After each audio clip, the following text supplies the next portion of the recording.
Hello बच्चों, आप सभी का स्वागत है आपके अपने यूट्यूब चैनल में। तो बच्चों, आज हम लोग मैथ्स का चैप्टर 1 रियल नंबर से कुछ एमसीक्यू क्वेश्चंस को देखेंगे और समझेंगे। यहाँ पे जो किताब है बच्चों मेरे पास, ये एनसीईआरटी एग्जाम्पलर का किताब है। अगर आपके पास नहीं है तो जितने भी क्वेश्चंस हैं मैं आपको सारी क्वेश्चंस की प्रैक्टिस करवाऊँगा। क्वेश्चन नंबर 1 दिया हुआ है कि for some integer m every even integer is of the form. तो इवन इंटीजर का फॉर्म क्या होता है बच्चों? तो आपको यहाँ पे 4 ऑप्शन दिए हुए हैं, m+1, 2m और 2m+1। तो यहाँ पे बच्चों इसका सॉल्यूशन भी दिया हुआ है, लेकिन मैं आपको इसको शॉर्ट में ही समझा देता हूँ। इवन इंटीजर का फॉर्म हमें बताना है कि इसमें से कौन सा होगा। अगर हम ऑप्शन ए ले तो यहाँ पे m है, और m क्या है कि कुछ इंटीजर्स हैं, कोई भी इंटीजर्स ले लो। इंटीजर्स क्या होते हैं? जो नेगेटिव में भी नंबर हो सके, पॉजिटिव में भी नंबर हो सके, जीरो भी हो। तो ये सारे नंबर्स क्या होते हैं? इंटीजर्स होते हैं। तो m के जगह पे आप कोई भी वैल्यू पुट कर लो, और पुट करने के बाद वो एक इवन नंबर आना चाहिए, इवन इंटीजर आना चाहिए। जैसे कि बच्चों अगर हम m का वैल्यू 1 पुट किए तो 1 क्या इवन नंबर है? तो नहीं है, तो ये हम लोग का आंसर नहीं होगा। अगर हम यहाँ पे m के जगह पे 1 पुट किए तो 1 + 1 2 हुआ, तो 2 एक इवन नंबर होगा। लेकिन m के जगह पे अगर हम 2 पुट कर दिए तो 2 + 1 3 हो गया, तो ये भी इवन नंबर नहीं होगा क्योंकि 3 एक ऑड नंबर है। m के जगह पे आप कोई भी वैल्यू ले लो, तो वैल्यू पुट करने के बाद वो क्या होगा? एक इवन नंबर होना चाहिए। अब जैसे बच्चों क्वेश्चन नंबर सी देख लो, यहाँ पे m के जगह पे आप कोई भी वैल्यू पुट कर लो, चाहे वो नेगेटिव हो या पॉजिटिव हो। तो जब हम 2 से उसको मल्टीप्लाई करेंगे तो वो एक इवन इंटीजर के ही फॉर्म में आएगा, यानी इवन नंबर ही आएगा। जैसे कि हम अगर m का वैल्यू 1 लिए तो 2 1 जा 2, ठीक है। m के जगह पे 1 लिए तो 2 1 जा 2, तो कितना हो गया? 2 2 क्या है? एक इवन नंबर है। m के जगह पे अगर हम 2 ले लिए तो 2 2 जा 4, 4 भी एक इवन नंबर है।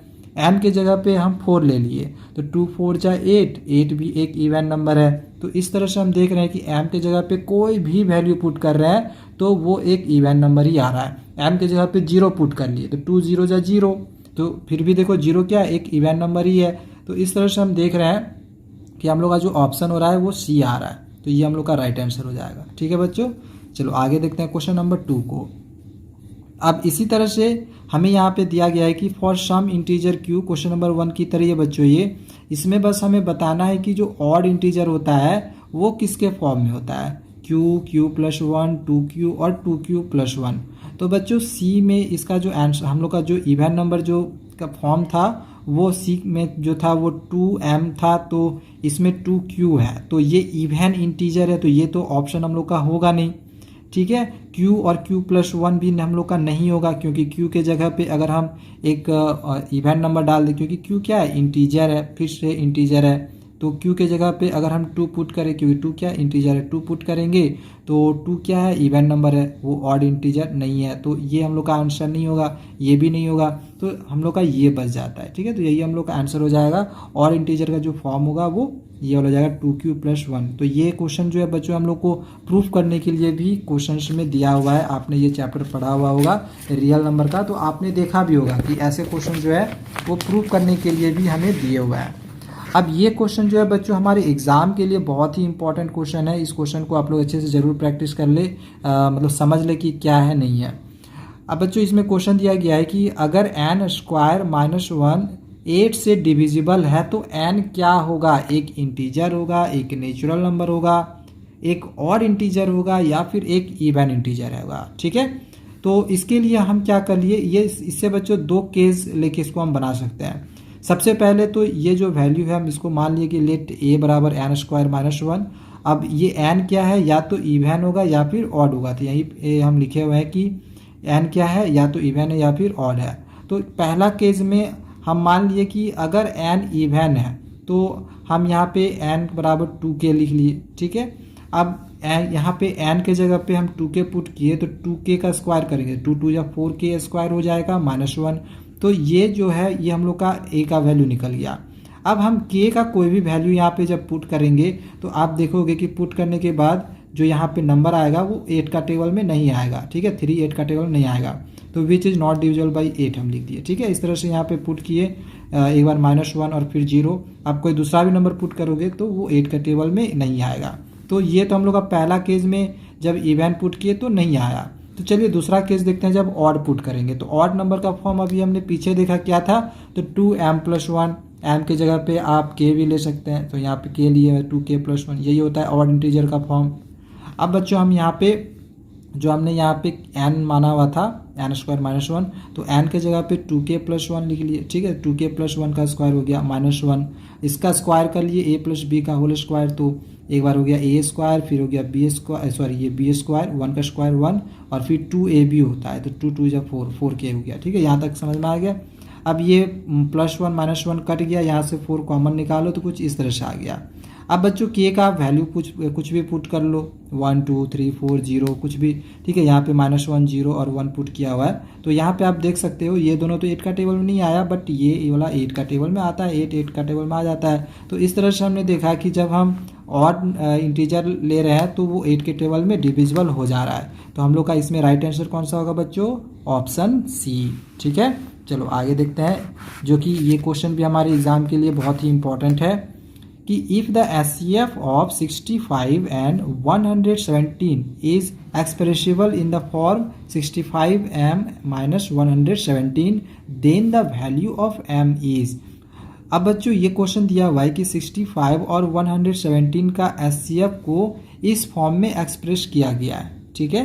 तो m का वैल्यू क्या होगा, तो हम पहले क्या करेंगे बच्चों, 65 और 117 का HCF निकाल लेंगे। HCF चाहो तो आप प्राइम फैक्टराइजेशन मेथड से निकाल सकते हो, या फिर यूक्लिड्स डिवीजन लेमा मेथड, या फिर एल्गोरिथम मेथड भी आपने पढ़ा हुआ होगा, डिवाइड करके डिवीजन मेथड से HCF फाइंड कर सकते हो। तो आप HCF निकाल लेना किसी भी मेथड से, और उसके बाद जो भी आएगा उसको इसके इक्वल कर देना। जैसे HCF हम यहाँ पे डायरेक्ट भी कर सकते हैं, जैसे 65 और 117 किसके टेबल में आता है, ये दोनों बच्चों 13 का टेबल में आता है, ठीक है। 13 का टेबल में 65 और 117 आ जाता है, 13 5 या 65, 13 का टेबल में 117 9 बार में आता है, ठीक है। 13 9 या 117, तो देख रहे हैं 13 हम लोग का दोनों टेबल में आ जा रहा है, ठीक है। 13 का टेबल में दोनों आ जा रहा है, तो 13 हम लोग का क्या होगा, HCF होगा, ठीक है। तो इसको हम 13 के इक्वल करेंगे। तो आप पहले HCF निकाल लें। यहाँ पे देखें तो यूक्लिड्स डिवीजन एल्गोरिथम मेथड का यूज करके HCF निकाला हुआ है, ठीक है। आप चाहो तो प्राइम फैक्टराइजेशन भी यूज कर सकते हो, आपको जैसे आ रहा है HCF निकालने के लिए वैसे फाइंड कर लेना, और इसके बाद इक्वल कर लेना है इसके।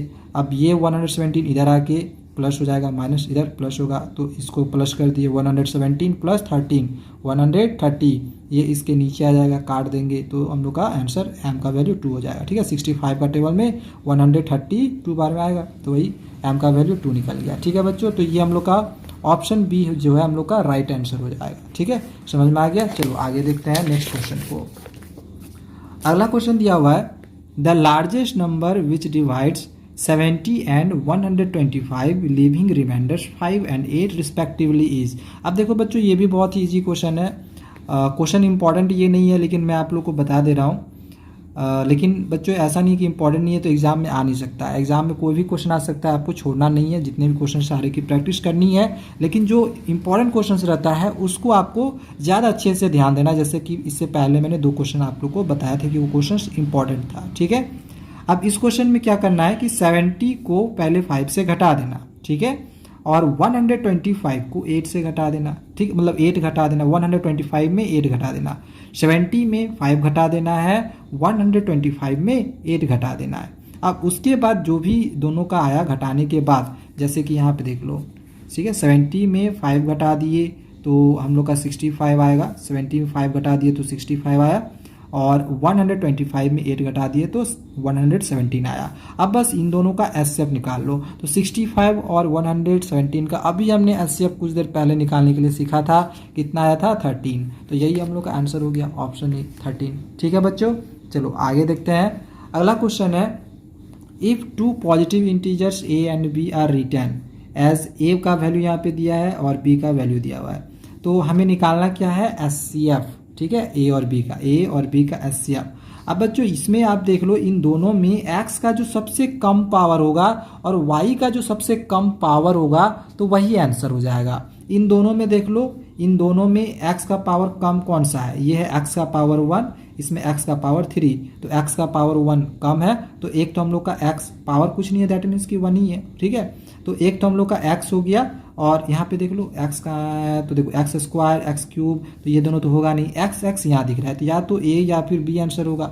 अब देख लेते हैं वाई का कम पावर कौन सा है, तो 2 है या 3 है, तो कम 2 है, तो एक्स वाई स्क्वायर हम लोग का आंसर होगा। ठीक है, ये वाला एक्स वाई स्क्वायर। ठीक है, क्योंकि कम पावर क्या था, 2 था, इसमें 2 था, इसमें 3 था, तो इन दोनों में से कम कौन सा है, तो ये है, 2 पावर है, तो यही आंसर होगा। ठीक है, तो ये हम लोग का ऑप्शन बी राइट आंसर हो जाएगा। ठीक है, एक्स वाई स्क्वायर।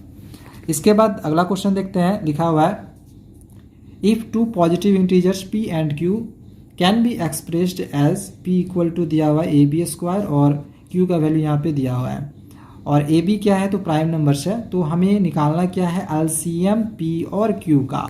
अब बच्चों एलसीएम में क्या करना है, जो बड़ा पावर होगा उसको देखना है, एचसीएफ में जो छोटा पावर होता है उसको देखते हैं, एलसीएम में जो बड़ा पावर होता है उसको देखते हैं, सिंपल है।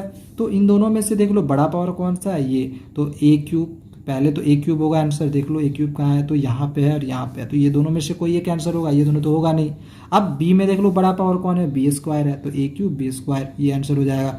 ठीक है, तो ये हम लोग का बच्चों आंसर हो गया। ठीक है, ए क्यूब बी स्क्वायर। ठीक है, यहाँ पे आप देख सकते हो, तो ये हो गया हम लोग का क्वेश्चन नंबर 7। अगला क्वेश्चन देखते हैं, question number 8, the product of a non zero rational and an irrational number is. अगर एक नॉन जीरो इरेशनल नंबर हो, मतलब जीरो नहीं होना चाहिए, जैसे 1 2 3 4 कुछ भी हो, या फिर 1/2 2/3 कुछ भी हो, लेकिन वो जीरो नहीं होना चाहिए, एंड एन इरेशनल नंबर, और एक इरेशनल नंबर, इरेशनल मीन्स क्या होता है कि वो एक नॉन टर्मिनेटिंग डेसिमल होगा। ठीक है, जैसे कि √2 √3 √4 कुछ इस तरह से, तो उन दोनों का प्रोडक्ट क्या होगा, हमेशा एक इरेशनल नंबर होगा, हमेशा रेशनल होगा, रेशनल या फिर इरेशनल दोनों हो सकता है, या फिर 1 होगा। तो बच्चों जब भी हम किसी एक रेशनल नंबर को और एक इरेशनल नंबर को मल्टीप्लाई करते हैं ना, तो हमेशा एक इरेशनल नंबर ही हमें मिलेगा। ठीक है, आप लोग याद कर लेना इस चीज़ को। तो इसका आंसर क्या होगा, इरेशनल नंबर। ठीक है, यहाँ पे इरेशनल नंबर कहाँ है, ऑलवेज इरेशनल। ठीक है, तो ये हम लोग का राइट आंसर हो जाएगा। यहाँ पे आप देख सकते हैं कि एग्जाम्पल के द्वारा भी समझाया गया है। ठीक है, इरेशनल, तो ये हम लोग का आंसर हो जाएगा। तो आज के लिए बच्चों बस इतना ही। अगले वीडियो में इसके आगे को भी हम लोग आगे बढ़ते जाएंगे, कंटिन्यू करेंगे। अगले वीडियो के लिए चैनल को सब्सक्राइब करके रखें। Thank you.